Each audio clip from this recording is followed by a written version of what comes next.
Okay, we're here, we're live, we're ThinkTech, and we're broadcasting here on a given Thursday. We call this ThinkTech Talks, and we're talking about injecting technology into your career with Dr. Tracey Wilen. Did I get that right, Tracey? Yes, you do, Jay. Okay, and she's a visiting scholar at Stanford University. So thank you for joining us. Tracey joins us by Skype from California, where I suppose that's where you really know about technology over there. Well, technology is everywhere. Okay, and this is a very interesting topic, and we want to get your thoughts about it, Tracey. But first, tell us exactly who you are and why you are qualified to discuss this awesome topic of injecting technology into your career.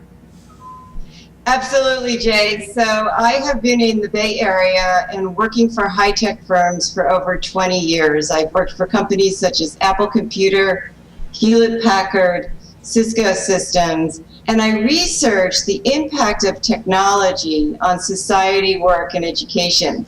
In fact, I've written about 10 books on various topics, including women, work, education, and how technology has really transformed life. So right now, what I'm looking at is how can technology also not only change life, but change our careers? Okay, worthwhile, absolutely. And I want to just get a definition of the topic. I really like the topic, and it's important to pick a topic that actually conveys what you want to talk about. And I like the topic, injecting technology into your career. So tell me, what does that really mean? What are you going to be speaking about with us today under the rubric of that title? So Jay, it's a really good question. A lot of individuals ask me, hey, I'm not a technology person. I'm an immigrant. I come from a very classical world. I didn't grow up with technology. I learned a little bit in my job. And now I'm faced with the dilemma of the world has passed me by. It's a technology-oriented world. You yourself are probably using devices or software or applications that have been developed in the last 5 or 10 years. It's moving very quickly. And people want to know, how can I stay employed? The world has shifted, and maybe I didn't change with the world. So how can I inject a little tech into my job or my career? So, and what it sounds like to me is this is like a personal choice, and it doesn't necessarily mean that you're in a tech job. It doesn't necessarily mean that your boss is telling you to inject technology. Is that you come, you listen to this discussion, you think about it, maybe do some reading and Googling and whatnot, and you come in on Friday morning with some new ideas about improving your quality of employment life. Is that what you're talking about? Well, actually, Jay, I'm talking about something even more realistic, about how many jobs today are really seeking technology proficient people. I myself had that experience when I moved from the East Coast to the Bay Area to work for Apple Computer. And quite frankly, I wasn't technical enough nor educated enough. So I saw firsthand how critical it is to have technology. And I turned around and started taking every technology class and trying every device that I could so that I could remain employed. So I think a lot of people are just starting to face that dilemma that I had many years ago. So it's not walking in on a Friday morning with a new appetite for technology or a new trick in your pocket. It's a matter of reshaping your employability. It's a matter of engaging with technology so that your career in general is built more around it. Is that right? Absolutely. In fact, most of the jobs out there today are requiring some sort of technology. And we know the hardest to fill jobs are really seeking people with some engineering background, computer science background. And let's face it, a lot of people are at mid-career. Engineering, computer science maybe wasn't even an option when they were going to school. And now they have to figure out how to stay relevant. Okay, so my suggestion you're actually talking about a subset of people who maybe they did not study technology when they were in school, or they are, you're not talking to the geeks here, are you? No, not at all. I'm talking about people just like me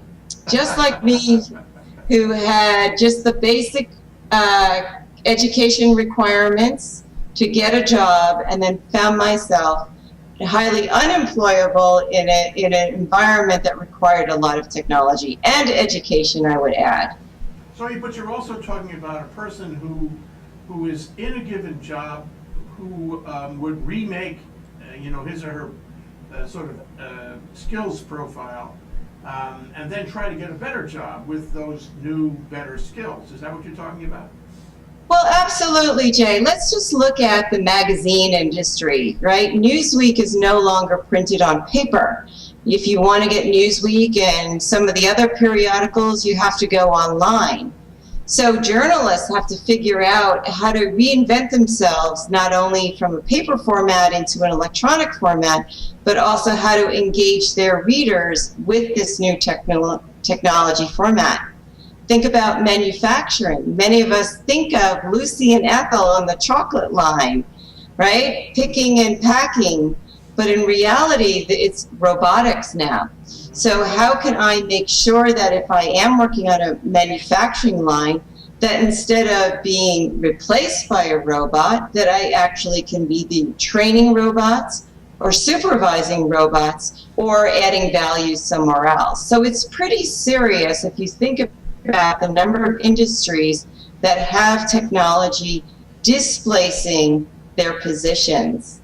Well, it strikes me that we're not talking about going into necessarily the same industry that you were employed before. We're talking about, finding skills that you really like, that you're good at, and the world is your oyster. In other words, if you were on the chocolate factory, you wouldn't necessarily go back to the chocolate factory with new skills about assembly lines. You could go anywhere with any assembly line, right? So it's the technology that takes you to your career, not the chocolate factory. Right. So what you're saying, and is very relevant, is that don't stay in one job and only know that one position. In fact, in my recent research, interviewing recruiters and HR hiring managers, they're really looking for people who have a diversity of experience, proven success, and also understand the applications in the industry.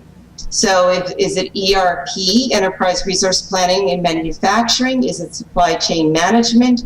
What do you need to know so that you can make those lateral moves, or as you're suggesting, leaving an industry and moving into another industry? Yeah, and I'm wondering. Let's take Joe Dokes or Joan Dokes, however you like.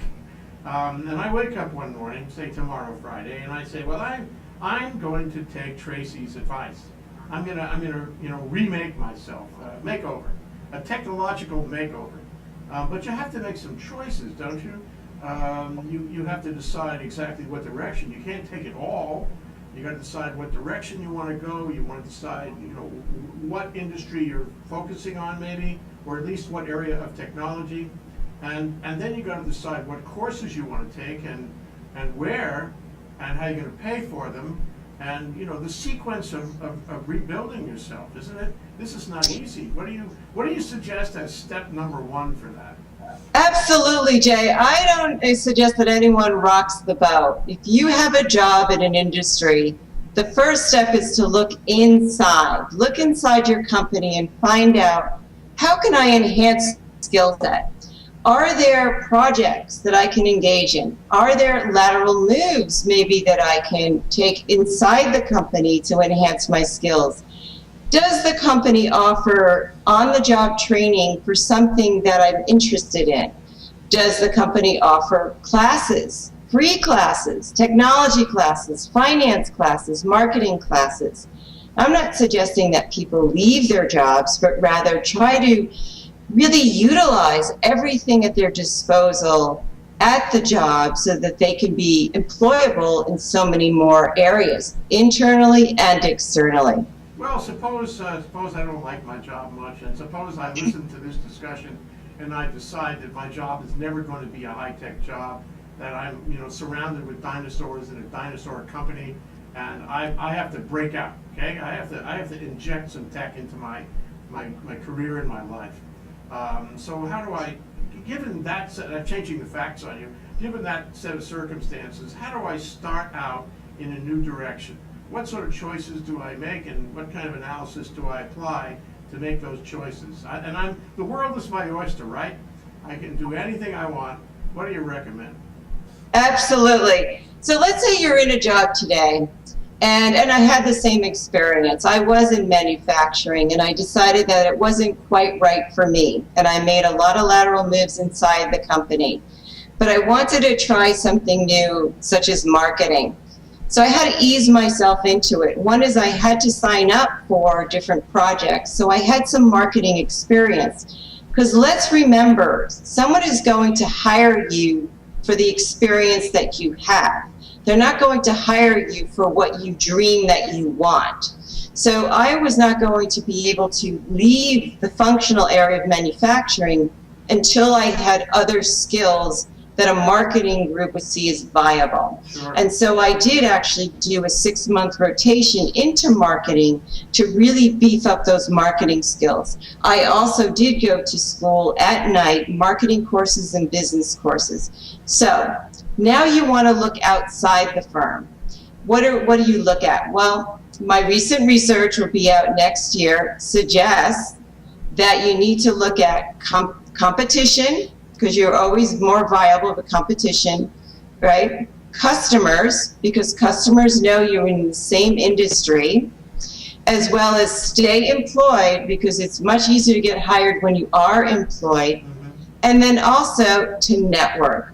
Talk to people. That's still the #1 way to get hired, believe it or not. Most people think that they can apply to job boards and it's going to magically come true, but it's really not. So those would be the 4 first steps that I would suggest that people take if you're really interested in exiting the company. How do I choose the courses? I mean, you talked about your own experience of going to school and taking tech courses, sort of a tech makeover sort of thing. How do I pick the courses? How do I pick the school? How sophisticated, should those courses be? Should I learn about coding when I'm not sure I'm going to have a coding job, for example? Right. So I think people need to really take control of their careers, Jay. You need to figure out, what am I good at? What am I interested in? And what am I skilled at? And what are the gaps? So how can I plan a career that makes absolute sense with what I can do and what I can do well? So yes, there's a number of courses out there that you can take for free, right? So I do it every week. I go to Microsoft, I get my one-on-one consulting because the applications change as the hardware changes, and I want to keep on top of it. I also go over to Apple Computer and make sure that I understand my smart devices and the apps and what's happening there. But then there's this whole world of MOOCs, massively open online courses. Of course, yes, we need to talk about that. Sure, that actually I have signed up. Udacity has a number of technology courses. Coursera has a number of courses from a variety of colleges. Now, these are not for credit, but it is a way that you can dip your toe in the water and test out classes and say, am I interested in this, right? Should I do this? Am I good at this? And they have quizzes, videos, and different ways you can explore without actually having to spend money and make the investment. What a happy day to wake up and start making those kinds of examinations. We're going to take a short break. I hope that's okay, Tracy. We'll be Yes, it is. Back in a minute or so. We're just going to play some messages and then we'll come back. Okay. Aloha, I'm Jay Fidell. I want to tell you about our program this month. We're doing a lunch and panel program at the Plaza Club with the Hawaii Venture Capital Association and ThinkTech about China. It's Don't Be Afraid to Send Your Kid or CEO to China. Stories of daring do and of life, liberty, the pursuit of happiness in the People's Republic. We want to introduce you to some people who have lived in China and show you that life in China is not so bad. It's not all about corruption and environmental degradation and lack of civil or human rights. It's not like that. And we want to have them tell you their day-to-day stories about how they've lived there. So our moderator is Larry Foster. He has taught law in China, and he has been practicing law in China for a firm in Shanghai. His wife, Brenda Foster, is on the panel. She has been the president of the American Chamber of Commerce in Shanghai. We have Russell Liu. He's an attorney practicing with Shepard Mullen in Beijing for quite some time. Shackley Ruffetto, a circuit court judge from Maui, who after retiring went to China so he could teach judicial process there. And Nikki Shishido, who has worked for DBED, the Department of Business, Economic Development and Tourism of the state of Hawaii, in Beijing for some time. All these people have had the experience of living on the ground in China. We want to have them tell their stories to you. So maybe this will encourage you to send your kid or CEO to China. So if you're interested in this program, which ought to be very interesting, come down on August 22nd. You can sign up at hvca.org. I'm Jay Fidell. Mahalo. We'll see you there. We're back, we're live, we're ThinkTech, we're doing the ThinkTech Talks with Dr. Tracey Wilen. She's a visiting scholar at Stanford University, and she's talking to us about injecting technology into your career, which is really a good deed for you, for industry, for the economy, for everything. We've got to, re-skill. We've got to learn new skills, apply new skills to a new time. The 21st century needs to hear from Tracey Wilen. Thank you for being here, Tracey. Thank you, Jay. So anyway, where we left it was you were taking courses, including MOOCs courses, which are free but challenging. And I guess that raises the question of commitment. If I decide to take a MOOCs course, how determined should I be to finish it? Because a lot of people, in fact, most people start MOOCs courses and drop them in the middle. Isn't it true? So yes. Where does it fit in terms of this model, this makeover model that you are setting out for us? So Jay, I think that's a really good point. I think when something is free, people don't take it as seriously. However, at the same time, taking education in classes is expensive, and many people drop even if they pay for courses. Either it's not suited for them, or it's too hard, or it's something that they thought would be interesting but at the same time wasn't, or they weren't really committed. So I think people really have to assess what is their commitment, what is their interest, what are they good at, what are they skilled at. So where do MOOCs come in? MOOCs I think are fantastic because they're disrupting education. They're giving us options to try. And quite frankly, I always wondered if I would be a good web designer or programmer, and I never had the opportunity to try it out. So through that model, I can at least explore it and find out. And my assessment is that I'm probably not that good at it. However, when I took a business course, and I had an opportunity to take a business course before matriculating for a formal MBA degree, now this is with an accredited university, I saw pretty quickly that business was my thread. And then I said, okay, now I need to make a commitment because it is money on the table and it is my career.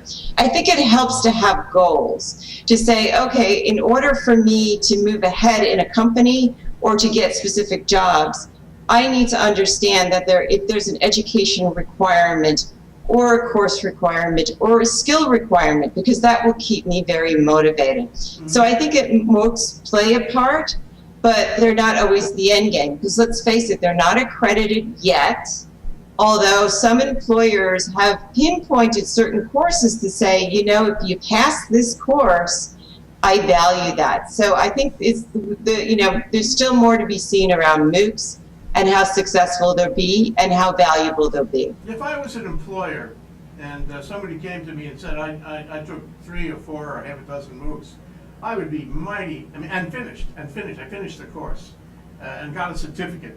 Not points and or a degree, but I got a certificate. I would be mighty impressed to see that, and I would give that person lots of credit for that. And I imagine that interviews are happening all over the place, where somebody walks in with that kind of portfolio and says, well, I don't have a tech degree, but I've taken X number of MOOCs. And you can talk to me about that, and I will answer your questions. I am not without technology experience. What's your experience on that? Well, I'll tell you what. A lot of employers look seriously at some of the MOOC classes because they're innovating in the technology. and are calling out to say, okay, if you have passed these certain courses, we know you have a competency, because the tests are pretty difficult, particularly around maybe programming, maybe around website design, maybe around robotics. So I know that you're a key candidate, and I may want to single you out to join my firm. And I think tech firms are constantly looking for talent. And the proof is really in, can you do the work, right? Many of the recruiters that we talk to say they actually have employers ask them to give potential employees tech tests, because let's face it, a lot of the tech jobs are pretty black and white in terms of what kind of skills and experience do you need. So, to me, there's an opportunity there that MOOCs can really shine for certain courses. Yeah. I wanted to ask you about Lynda also. I don't know if you're familiar with Lynda, but there are others like lynda.com. If you want to learn a software program, even a sophisticated software program, especially a modern, right now, at the cutting edge software program, you can do that for, I don't know, a subscription of maybe $25 a month. And you can look through all the courses that lynda.com has. By the way, there really is somebody by that name, Lynda. I'm not kidding. And you can learn them. It's an outline of videos. And you click on the part of the outline, so it can be used as a reference as well. You can click on that part of the outline and a video will come up, and it will have the screen and some good teacher teaching you about what's on the screen. And in the space of a day or two, it's amazing how much you can learn from video. That's why we do what we do, because we believe in video. And lynda.com is an example of teaching online by video. So it's easy, right? Are there others that you're familiar with? Well, the Khan Academy has had a lot of success, particularly in K through 12. I think most people really are starting to use YouTube as, a mainstream channel for learning pretty much anything. And, it's a matter of figuring out who are the experts, who has quality materials, and if you really enjoy video, YouTube is a very easy tool to use. So I think YouTube is great. If you're not comfortable with video, and a lot of people aren't, or technology, then there's meetup groups. And I don't know if you have them in your area. They're pretty popular in many major cities and states. And this is where, people get together, you meet online, it's social, it's a social, virtual social groups. You find topics in common. It might be wine tasting, it might be eating out, it might be hiking, or it might be technology. As you can imagine, there's quite a few meetups in my area, in the Bay Area, on technology. And what you do is you get together with other people who are interested. Maybe it's a robotics meetup and you learn how to build robots. Maybe it's a social media meetup and you learn how to use social media. These are free. A lot of times they just organize bringing in people to give talks about different technology or trends. So there's more than one way to really learn something. I think you just have to reach out there and figure out what it is that you want to do and what's the best teaching technique that you're comfortable with. We have some of that, and we have some co-working spaces. I'm not sure that is as prominent as here as it is there, but where people they're willing to teach you out of love. There's no money involved, and they'll answer your questions and sit with you for long periods.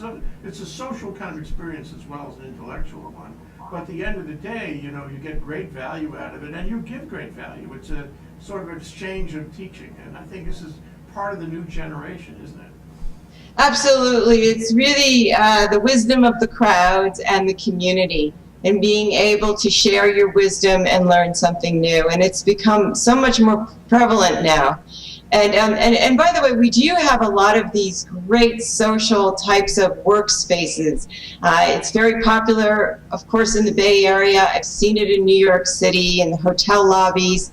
There's a lot of energy in the United States right now about entrepreneurs and startups. And let's face it, not everybody can own an office or rent an office. And so these spaces just have created hubs of excitement where people can eat, they can have coffee, and they can share talent with each other because they're entrepreneurs, and we need support. So it's a fantastic opportunity. Well, so, what this all sounds like is fun. It sounds like fun. It sounds like a hobby. It sounds like recreation. It sounds like a social experience, but it's an experience in which you learn technology that will be useful in sort of building your alternate, your remade life, your new skill set.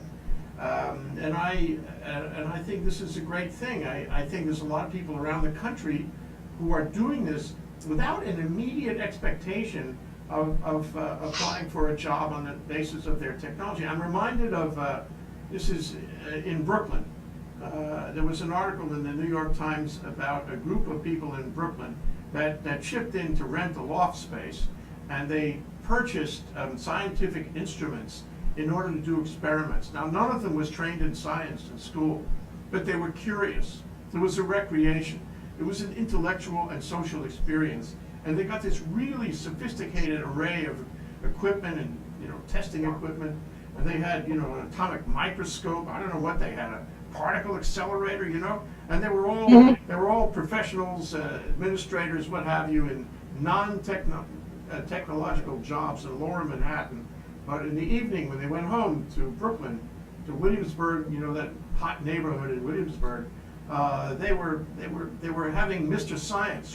They were having the classes in science they didn't care about at the time when they were in school, but now they had learned to care about it, and they were remaking their lives without any immediate expectation, of getting a job, but just sort of building, a better intellectual experience. And I think this is happening, isn't it? Yes, it is. And I think people are also realizing that they're living longer. And as a result of that, they're working much longer. Let's face it, you see the prudential signs on the freeways here saying a child will live to 120, a child born today, which means you could be working 50 to 70 years, which means hopefully you'll find something that you really enjoy and you're passionate about. It isn't just checking into a factory anymore or just doing a job. It's actually, how do I stay employed for life and actually really enjoy what I'm doing and explore, my personal passions and what I'm good at. Yeah, well, inherent in your comment, in fact, inherent in this whole discussion about injecting technology into your career is the notion, we live in wonderful times, is the notion of having multiple careers, and that it's not that hard to do it. And you can go from one chapter to another chapter to another chapter, whatever turns you on. It's marvelous to be able to do this, and I think it's happening in increasing intensity around this country, and this country is acting as a beacon for other countries. And in the next part of the 21st century, I think people will live longer, and they will have multiple careers, and each career will be an expression of how they feel and what they really want to do. Isn't it great to be alive now? Oh, I think so. I think it will get better. If you think about the possibilities for the future, just look at wearable technology. You're hearing about things like Google goggles. You're seeing how Nike has the wristbands that monitor health. People could get in at the ground floor on some of these emerging technologies and really have very unique careers develop over time. Let's face it, technology will create jobs tomorrow that we don't even know exist today. But it's people, I think, who resist and say, I'm not going to learn it, I'm not going to be engaged in it, are people who I feel will get left behind or will not really enjoy the full capacity of what they could be doing. I was thinking while you were talking that, it is, and I agree with you absolutely. This is a time when it's fertile ground. You can, learn some technology, and you can actually get a job, get into it, and you won't have that hard a time. It won't be hard because there won't be that many people there. We're all at the frontier right now. But then I think, there's no competition. It's easy. But then I think, well, the competition will come. But then I think, well, even if the competition comes, it's a moving target, as you just said. So there can be a new technology that will enable you to do better in your career today and allow you to enter on that technology. But then in a year's time, there'll be another technology. So we're already in a process, don't you think, where this Oh, will always be the case? Absolutely. Think about things like Kodak, that, they were the leaders in cameras, and now that has really changed into smartphones and tablets. You don't really need, the camera per se. It's pervasive. You think about Hallmark making greeting cards. They're still there, but now you have so many other ways, electronic ways of sharing expressions. Each industry is evolving in new ways. The car industry, when I grew up, you had 4 wheels, a car that took gas, and you could change your oil. Well, today, most people don't change the oil in their car because it's too complicated. It's a smart car, it's a mobile device on wheels now, and you have to bring it in to get serviced. And the whole training behind and the options behind cars has really changed. Electric, hybrid, natural gas, cheap, expensive, custom, you name it. And it just opens up so many more opportunities for people. But we have to keep on top of what are the industry trends and how can I make sure that I'm relevant and can keep employed in that industry as it's evolving. Yes, that's the other inquiry everyone has to make. And I want to take another short break, if you don't mind, Tracey. And then we'll come back and we'll attack that question about exactly how to follow the industry. That's Tracey Wilen. We're talking, a visiting scholar at Stanford University. We're talking about injecting tech into your career here on ThinkTech on a given Thursday. We'll be right back after this break.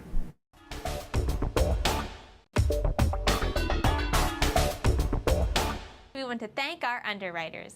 Hawaiian Electric Company and its affiliates Maui Electric on Maui and Hawaii Electric Light Company on Hawaii Island are deeply committed to the communities they serve.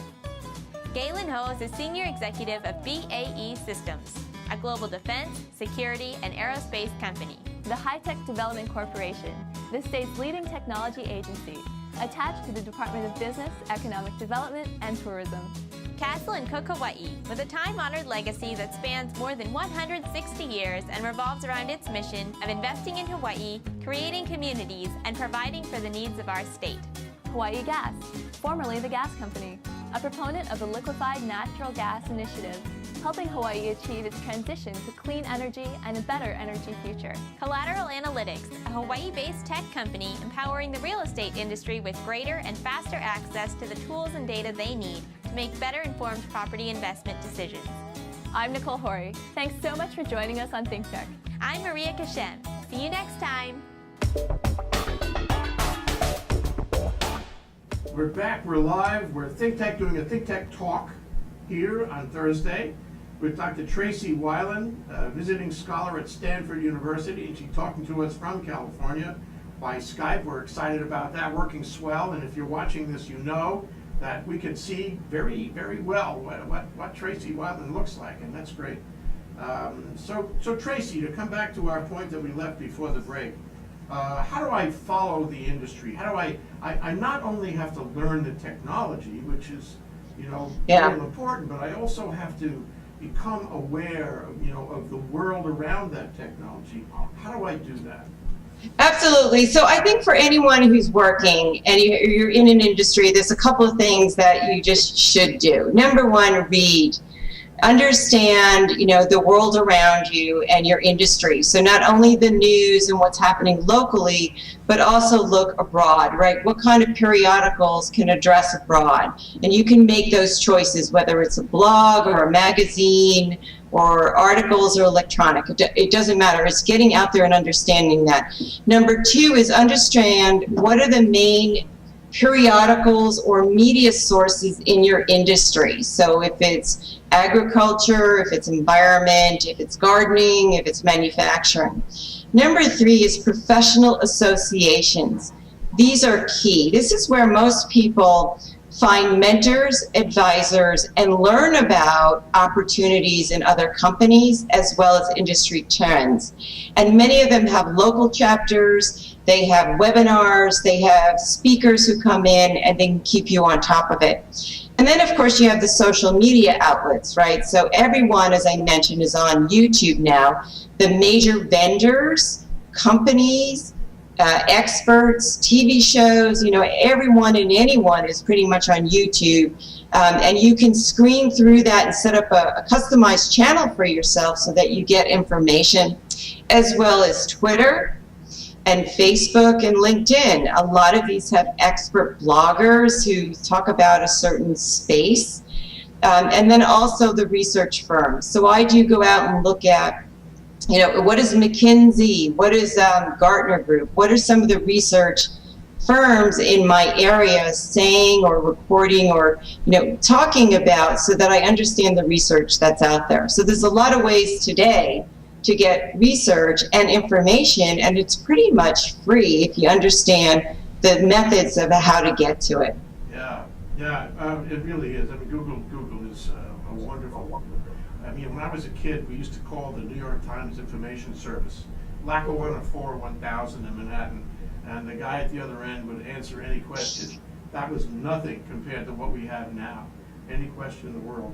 Anyway, I wanted to ask you how, when this all comes together, let's assume that you're able, to land an interview, okay? And you're bringing, 3 parts to this interview. 1, you're bringing your life in general. 2 is you're bringing your new tech, training, a new skill set. And 3 is you're bringing your, presumably your knowledge about the industry, because you just went through those steps and you learned about the industry. So here you are now with the interviewer, and your job is going to hang on how this goes. What's your advice, Tracey? So the interviewer's top of mind is going to say, what are you going to bring to the table for me and the firm, and give me evidence that you have done this and are successful at it. A lot of people don't realize that the interviewer and the hiring manager want people who can start the ground running from day one and bring in results. They don't really have time to train you.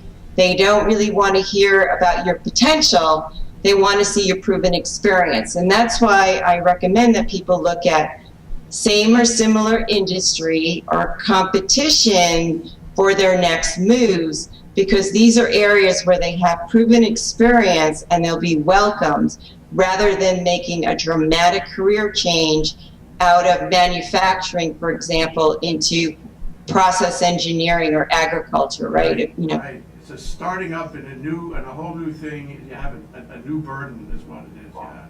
That's right. And I think a lot of people, once they're tired of a job, they want to leave the industry, and I understand that.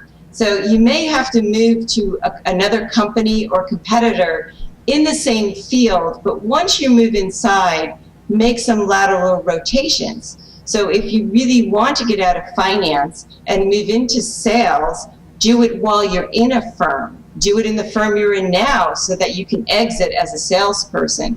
Don't think that another firm is going to take the time to say, oh, you're a really great finance person and you want to be in sales. Come over here and we'll train you, right? They really want to say, see, what were your results in sales and how are you going to translate that to us? Yeah, that's good advice for sure. Well, let me ask you a question that's always top of mind for me here in Hawaii. I always urge young people to get trained, but then go to Asia and see if they can go west. And they'll sort of test their mettle against whatever is going on there, learn how the world works there, and then come back. So what about taking the same model that you've been describing? I studied some technology. I'm presumptively, my skills will allow me to enter or do well in that field. What about going to Asia with that? Does it work? How do I do it? Oh, Jay, you're talking to a world traveler here. I had one of my early goals was to travel the world and go to over 100 countries, and I think I've hit that now. Spent a lot of time in Asia doing business there, a lot of time in India, South America, Canada, Europe. It's one of the best educations that you can get. The strategy that I used, because I couldn't afford the travel, was I took a period of my life and said, while I'm working, I'm going to actually pursue positions that had travel in them. So maybe that meant doing manufacturing and site reviews overseas, or maybe it included marketing in Latin America, or maybe it included strategy work in Europe. But I felt the lateral moves that included travel benefited me so much more than just staying in one area and climbing up the chain. And I tell you, I enjoyed it, and I would recommend it to anyone. Yeah, well, we're having a program. Let me take a moment for a little promotion here. We're having unfortunately, you won't be here by then, but we're having a program next Thursday, a week from today, called Don't Be Afraid to Send Your Kid or CEO to China. Stories of daring do and life, liberty, and the pursuit of happiness in the People's Republic, gas mask or otherwise.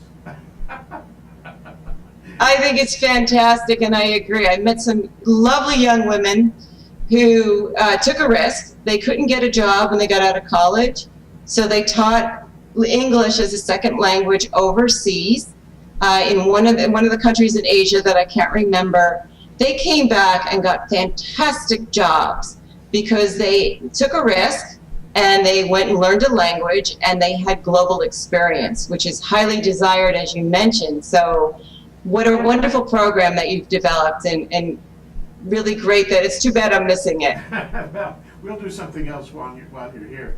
But I wanted to go to one other point, and that is something I mentioned to you in the break, and that is the notion of prerequisites. Because if we follow the Tracey Wilen approach and try to inject a little tech into our career, the question is, what sort of education would we need to have before we started on your approach? I mentioned that Ed Snowden, our favorite fellow, Yeah. NSA's favorite fellow, also Booz Allen's favorite fellow.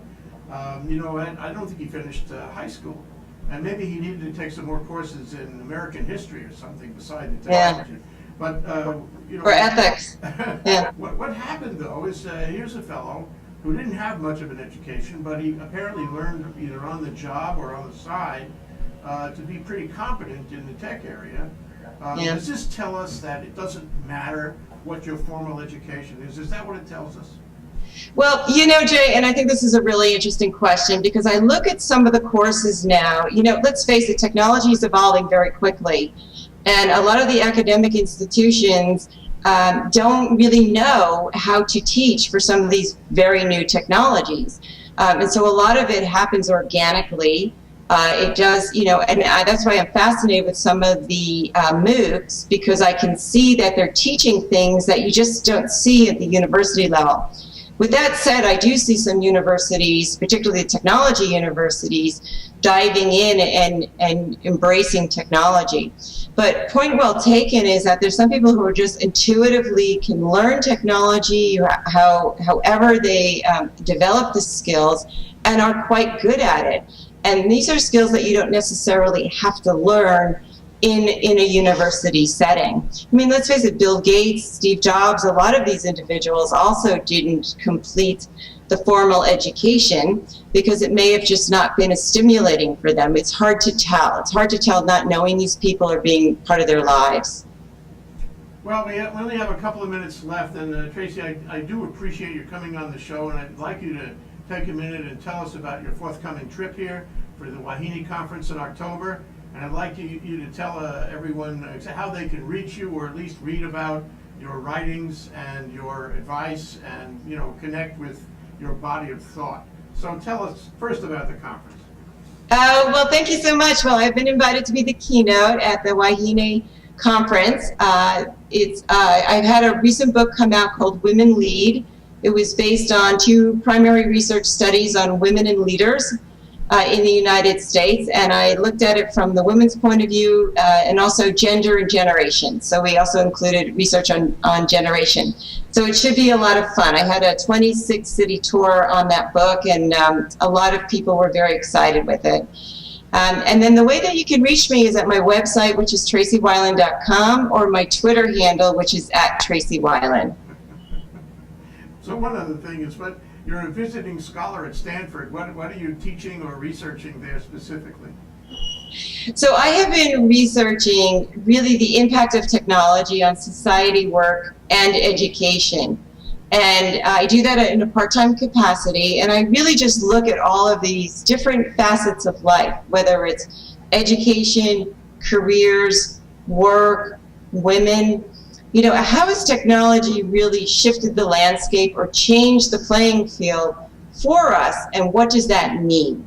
And then I look at that and I develop publications or go out and speak on that to groups. And so it's been an endless journey, as you can imagine, because technology will continue to evolve and will continue to change the landscape for all of us. Oh, it's great. As we used to say, it's a mitzvah. I mean, a good deed is what it is. Thank you, Tracey Wilen, Dr. Tracey Wilen, visiting scholar at Stanford University, here in our ThinkTech Talks on Thursday, talking about injecting tech into your career. It's been a wonderful discussion. We really appreciate it. We look forward to seeing you when you're here. Aloha, Tracey. Thank you.